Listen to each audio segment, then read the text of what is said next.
What's going on, everybody? It's your boy Dre, and I can proudly say for the first time since 1997, my Michigan Wolverines are once again on top of the NCAA football world.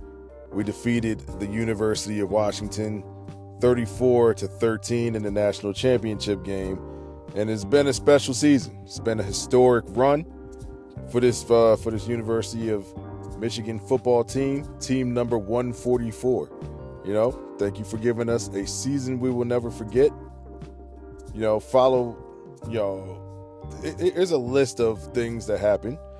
There's a 49-point win over Sparty, over Little Brother, over in East Lansing. You know what I'm saying? Had to spank Little Brother a little bit this year. They beat us 2 years ago? So had to whoop that ass. Actually beat them last year, beat them again this year. Third straight top 5 win over Ohio State. Ohio State was ranked in the top 5 the past 3 years when we played them, and we beat them motherfuckers. Third straight Big Ten title. Good things come in threes. Our defense didn't allow an opponent to score over 25 points all year. That's the first time that's happened in I think since 1907. We got a Rose Bowl win over Alabama. That was a thrilling classic game, instant classic game. We got a 3-touchdown natty win over the University of Washington. You know what I'm saying? Beat them by 21 over an undefeated 14-0 Washington team.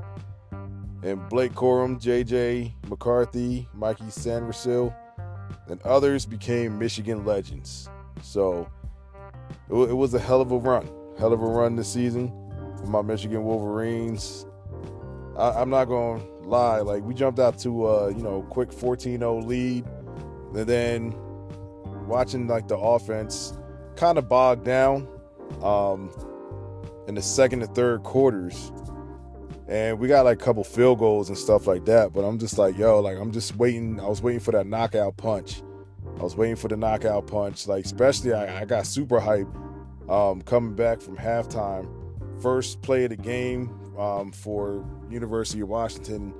Got some pressure on Penix, and he threw an interception. I thought right then and there we was going to take a commanding lead on there, but we settled for a field goal. It was the second and third quarters, University of Washington, they made their adjustments. And Michigan was still trying to run the ball in between the guards, the center and the guard, and they were stacking the box. They were putting 8 men in the box. So I'm just it's the perfect time to go over top and try to, air it out with JJ. But Sharon Moore, he stuck to the game plan. But the thing that changed it was they started using JJ's legs a little bit more. So instead of trying to run the ball up the middle, do an RPO up the middle or a quarterback option, JJ decided to keep the ball this time and run it to the outside. So now you're changing it up a little bit and started moving the ball back more. And I was this is what we need to do. And pretty much, the running game was pretty much it was there all day for us. Once we figured out, all right, we got to stop trying to go up the middle and stretch it out. Start running some stretch plays and stuff like that. So, because pretty much J.J. McCarthy throwing the ball, he was 10 for 18 for 140 yards. But on the ground, Blake Corum, pretty much he was, I'm trying to see. Blake Corum was 21 rushes, 134 yards, 2 touchdowns. His longest run of the game was 59 yards. Donovan Edwards touched the ball 6 times, ran it for 104 yards. 17.3 yards per carry, average. And he had 2 touchdowns. J.J. McCarthy had 4 rushes, 31 yards. Khalil Mullings, he came in and gave us 3 rushes for 21 yards, but they were some tough yardage because he was pretty much the power back. And he used to be a former linebacker, and they converted him over to a running back. And Alex Orji, he gave us 2 runs for 15 yards. Because usually when Alex Orji gets in the game, Alex Orji is like, yo, I'm not giving this ball up on the option. I'm running the ball. So you can always count, like, with Orji's in the game, that man is going to run the fucking ball. So we ran for a total of 303 yards, which is the most rushing yards ever in a national title game. We ran for more yards than Ohio State ran against Oregon. They ran for 295 yards. We ran for 303. So that's another thing that we topped Ohio State in. And yeah, man, like, it's just, 2 days later, and it's still like a wonderful feeling. Now we're just trying to figure out if Jim Harbaugh is staying as our coach, or, if he leaves. I believe, like, Sharon Moore has earned that right to replace him as the head coach, and then, hopefully we can keep Mike Minter as the defensive coordinator, and, just pretty much build on what we've, the bar that we set this year. And the Big Ten is going to get tougher next year, and Michigan's schedule for next year is it's tough. It's tough, but you know what I'm saying, like, it's doable to run the schedule. I mean, to run the table. Let me see, because I'm just trying to pull out the schedule right now. Because let's see. So next year we got Fresno State to open up the game at home. Then we got Texas at home. That should be a good game. More than likely they're going to have Arch Manning starting at quarterback over there. Then we got Arkansas State. Then USC comes to Ann Arbor, September 21st. Then we got Minnesota. Then we got University of Washington, a rematch. But, they're Big Ten participants now, and so is USC. So we got to indoctrinate them to the Big Ten. After University of Washington, we have Illinois. Then we got the rivalry game with Michigan State.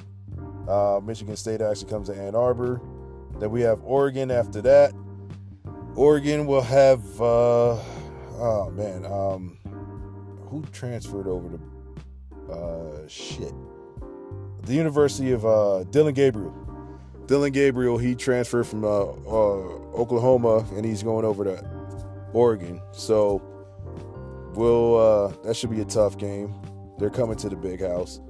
And then Indiana, Northwestern, and then the rivalry game of all rivalry games, Ohio State at Ohio State next year. So that's a tough schedule, but I don't know if we go undefeated, but we should be able to make the college playoff again next year, because it expands, I believe, to 12 teams now. So all you really got to do is get into the top 12, and anything can happen from there. So, yeah, like the University of Michigan, baby. Hell to the motherfucking victors. So, I'm 43 years old right now, and the last time that my squad won the national championship, I was 17 years old. You know what I'm saying? So, feels fucking good. Feels good. Feels motherfucking good. Yeah, so like that's pretty much it with the wrap up of this NCAA season, and we went out on top, man. We went out on top. Next year they got like the already like too soon, college rankings and shit. And I see like a lot of rankings, like they got the University of Georgia, I think, like number 1. As a matter of fact, let me see, because like according to ESPN, yep, they hopped on Georgia's dick real quick. So pretty much, I think Carson Beck is actually returning for his senior season. Then they have Texas as number 2, the Oregon Ducks at number 3, Alabama at 4, Ohio State at 5, Michigan at 6, Ole Miss at 7.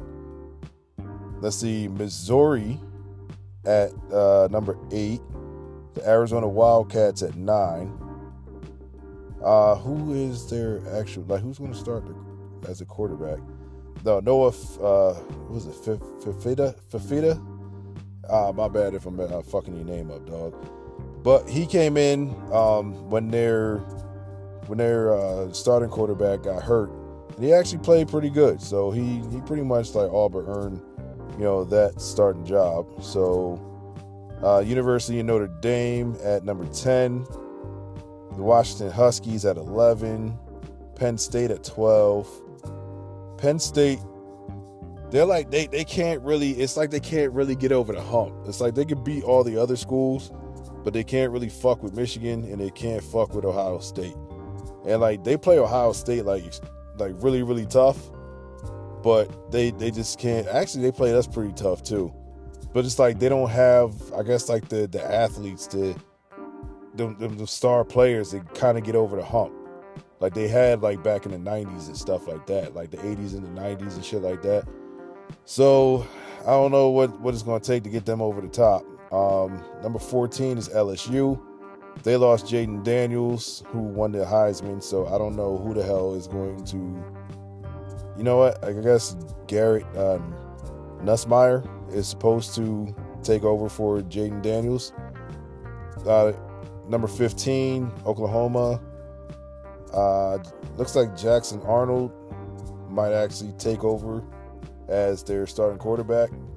So I don't know how, I guess, like good General Booty is.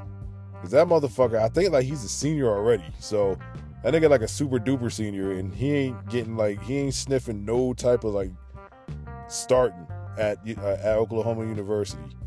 Well, Oklahoma.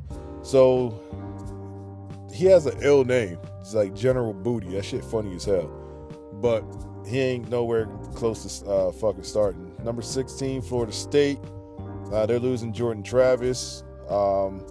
They probably would have went to the playoff if Jordan Travis was actually healthy, but he had tore his ACL. He was out for the year. And then, pretty much like once it was determined that they didn't make the college football playoff, like damn near everybody who was transferring, who hit the transfer portal, like left. They had like 27, 30 people like hit the transfer portal and leave. Like I think like their second and third string quarterbacks left. So I'm like, God damn, that shit is wild. And then they got blown the fuck out by Georgia in their bowl game by 60. So hopefully they could bounce back. University of Tennessee is number 17, I'm sorry. Oklahoma State Cowboys, they're 18. Clemson is 19. Clemson has not been right ever since they lost. Who the hell is the University of Oklahoma's quarter? I mean, who is their? Brett Venable. Because he was like a long-time defensive coordinator for the University of Clemson, or Clemson University, and like pretty much like once he left, Dabo Swinney's defense like pretty much is giving up points at a unreal rate, and then I believe he lost his offensive coordinator too. So like the offense has been butt cheeks ever since like Trevor Lawrence left. The following year after Trevor Lawrence left, they had like DJ Ukulele, or I can't pronounce my man's name. I ended up calling this man DJ Ukulele, but I know that's not his real name. I apologize, my guy, but your name is like really hard to fucking pronounce. So, right now, like I guess Cade Klubnik is still their quarterback. So pretty much like let's see what Dabo can do. And also with the thing that's hurting Dabo too is like this motherfucker is like dead set against like the NIL. So I'm like, dog, you gotta get with the times now. You gotta pay these athletes, or the top athletes ain't gonna come to Clemson anymore. You're not gonna get the top athletes to come to your school if they don't want to if they're not getting paid. And I don't blame them. Number 20 is NC State. Number 21, Kansas State Wildcats. Number 22, Louisville, who actually played really good this year in their first year under their head coach. And Kansas Jayhawks 23. It's actually wild, like seeing Kansas actually be good and be ranked. Because for the longest time, like their football team is ass. Like Kansas is mainly like a basketball school, but I guess like their head coach is trying to turn the program around and try to make it like a 2-sport school. Like we're gonna be known as a football school too. So I mean he's doing a good job. Number 24 is the SMU Mustangs. SMU was a powerhouse back in the 80s before they got the death penalty. Once they got the death penalty, like that shit killed their program, I want to say, for like 30 years. And that's why the NCAA has, no matter, I guess, like how egregious like some programs are, like, with their rule breaking and stuff like that, the NCAA is hesitant ever since they gave the death penalty to SMU. Because they saw like exactly what the fuck it did to SMU. Like they dropped the hammer on them niggas, and pretty much like it destroyed their program because like the University of Texas was snitching on these niggas. Like the University of Texas wasn't doing the same thing that they were accused of. You know what I'm saying? Like, but SMU, like they're coming off of their best season since when they had fucking Eric Dickerson and Craig James back in like 1982. That's what the death penalty did to these motherfuckers, dog. Like it's now 2024. In 2023, like they had their best year since 1982. And number 25, the Iowa Hawkeyes. I don't know who the hell is going to be their quarterback because Cade McNamara, actually, hold up. Does he get another year since he tore his ACL? I don't know, but if he does, like that'll be like what, his 6th year? But yeah, they lost Cade McNamara, who transferred from the University of Michigan after he lost his starting job to JJ McCarthy. Like he transferred over there. Eric All from Michigan, he transferred over to Iowa too, and both of them were out with injuries. So their offense was like really, really fucking stagnant. It was already stagnant before, but it was really, really bad.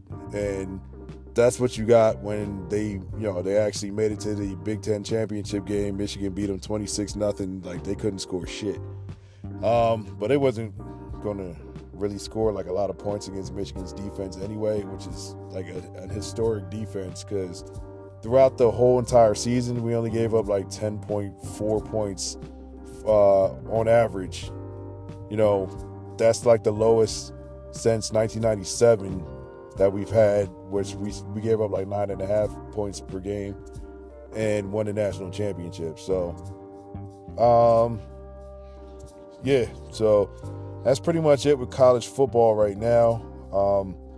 Actually, today, Pete Carroll in the NFL for the Seattle Seahawks, he is actually out as Seahawks coach. Like he's going to be an advisor to the Seahawks, but he is no longer the coach. The Chicago Bears are actually going to keep their coach, Eberflus.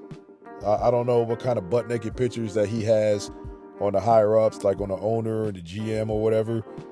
But I don't know why they want to keep his ass, because that man sucks as a coach, and their offense is terrible. The Giants, like, they pretty much cleaned house with their coordinators.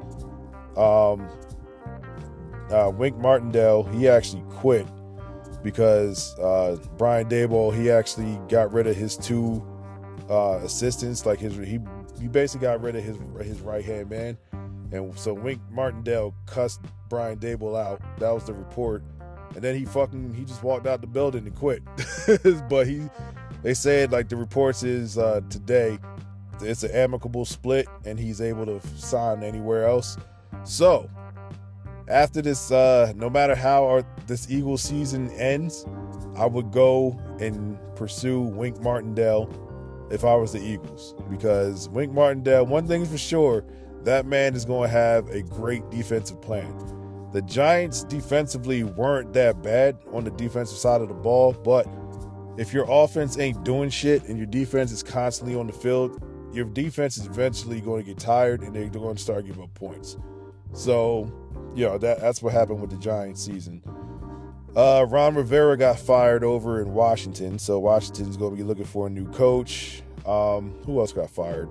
Mike Vrabel got fired over in Tennessee, so the Titans are going to be looking for a new coach. And I'm trying to think, was there anybody else who got fired in the NFL? After Black Monday. I'm trying to think. I don't think there's anybody else, but I did see a fucking story that made me shake my damn head.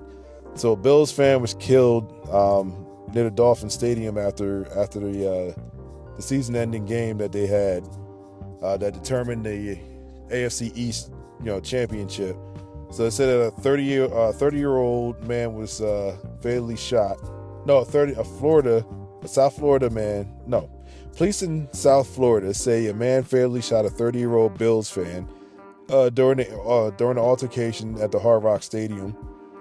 Near Hard Rock Stadium, after the Bills defeated the Miami Dolphins in their final regular season game. So Dylan Brody Isaacs and his friends were returning to their vehicle after Sunday night game, and they had an altercation with another driver. Well, with the driver of another vehicle a few blocks from the stadium, the Miami Gardens police said in a news release. The driver pulled out a gun and fired shots at Isaacs, who died at the scene. I keep telling motherfuckers, yeah, it's cool to go hard for your team, but goddamn, it's just a fucking game, dog. You shouldn't have to lose your life for representing, another team.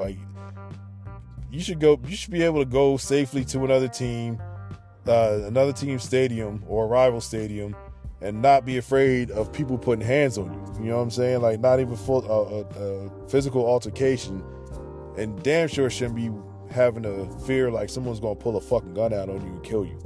That shit is wild.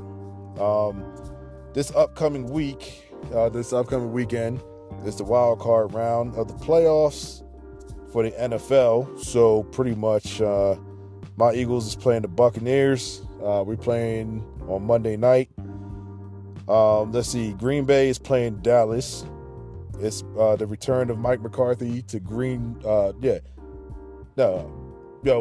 Mike McCarthy is the Dallas Cowboys coach. He's going to be playing his former team in the playoffs. That shit, it'll be funny as fuck if Green Bay actually beats Dallas and they get Mike McCarthy fired. That shit would be funny as hell. The Los Angeles Rams are playing the Detroit Lions. Like I said, my Eagles are playing the Bucks. On the AFC side, the Browns are playing the Texans. Miami is playing Kansas City, and Pittsburgh is playing Buffalo. So, yeah, we're gonna see how this goes. If Miami, it's already projected that it's gonna be -0 degrees out in Kansas City. So, let's see if Miami if they're actually built to play in the cold. And if they can get past Patrick Mahomes, this is the best year to beat Patrick Mahomes in the playoffs. I'm telling you right now, because his wide receivers can't catch shit. These niggas they literally can't catch COVID. They can't catch a cold. They can't catch a goddamn thing. So right now is the right time to beat the Kansas City Chiefs. We keep waiting for Miami to prove that they could beat one of the juggernauts. They could beat a really good team. This is it right here. This is a chance to prove that they can hang with the big dogs. Cleveland and Texas, in Houston, that should actually be a pretty good game. You got the young gunslinger C.J. Stroud going against the old man Joe Flacco, who's now quarterback in the Cleveland Browns. After it would have been a better storyline if Deshaun Watson was actually healthy, but he's not. He's out for the season because he'd be playing his former team in the playoffs. But and then I guess Buffalo should beat Pittsburgh, and they should beat them soundly at home in the playoffs. We'll see what happens. I don't trust Josh Allen in the playoffs. Josh Allen, he's not trustworthy in the playoffs. He's good in the regular season. He's kind of like the new Peyton Manning. We'll see what he does in the playoffs, because for the early part of Peyton Manning's career in the playoffs, he was a good regular season quarterback. Couldn't do shit in the playoffs because Bill Belichick had he had the blueprint against that motherfucker. So, but it's kind of looking the same because Joe Burrow beat this nigga twice in the playoffs. Patrick Mahomes beat him in the playoffs, Josh Allen. So we'll see what he can actually do in the playoffs. So worst case scenario, like say Pittsburgh does pull off the upset, then that'll set them up with another rivalry game against Baltimore. But if Kansas City actually loses to Miami, then they would go play Baltimore. Because Baltimore plays the lowest seed remaining. And on the NFC side, that's pretty much San Francisco too. So if Green Bay can upset Dallas, Green Bay would be going to San Francisco. If Detroit holds on and beats the Rams, and if we beat Tampa Bay, then we get a rematch of San Francisco. So let's see what happens. But that's my report right now, and I'll holler at you later.